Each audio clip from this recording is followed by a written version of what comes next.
Hello, good morning and welcome to Business. My name is Sandra Esinam Apeno. Let's begin this morning. The Bank of Ghana has threatened sanctions against banks who may want to outwit the system with fake documents in an attempt to meet the new minimum capital requirements. Head of Banking Supervision at the Bank of Ghana, Osei made the revelation at the Chevening Speaker Series on the theme Rebuilding Public Confidence in the Banking Sector in Ghana. Being diligent in time past as far as capital verification is concerned. I guess this question is coming up because we had to pull the licenses of some banks because we said they acquired those licenses based on false pretenses. Yes. We have always had very stringent capital verification procedures.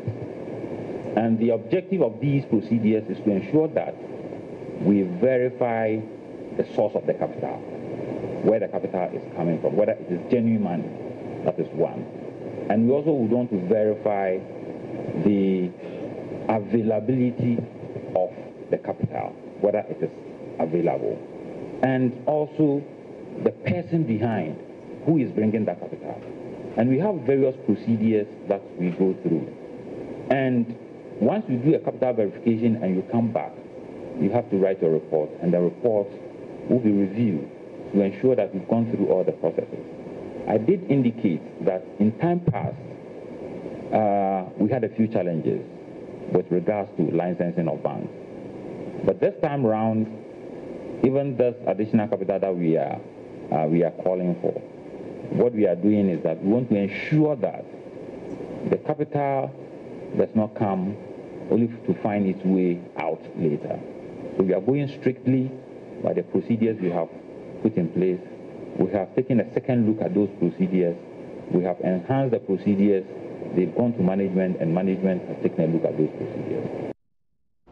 The agriculture sector's contributing to GDP has been on the decline over the past years. Currently, the sector contributes only 21% of GDP as compared to services, which holds 46%. Speaking to my colleague Philip Namfuri on yet-to-be-aired PM Express tonight, interim head of the Alliance for Green Revolution in Africa, Foster Boateng, has been sharing his thoughts on what can be done to boost food production for both domestic consumption and exports.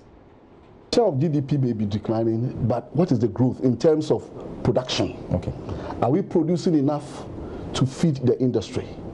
Okay. Are we producing enough to feed ourselves? Okay. It doesn't matter how many people are in agriculture, but if we are producing enough to meet our dietary requirements, to meet our food needs, to meet our industries, then I can say there's no problem about it. Probably we need to be more concerned about where we put the excess labor.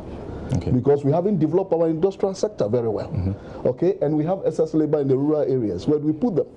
Now they all rush to the cities. That's why they are getting our attentions. They drop they pick your mobile phone, or they snatch your nice wristwatch. You see, that is the cause for concern. Okay. So for me, it's not just about agricultural share to GDP declining. That is not the issue.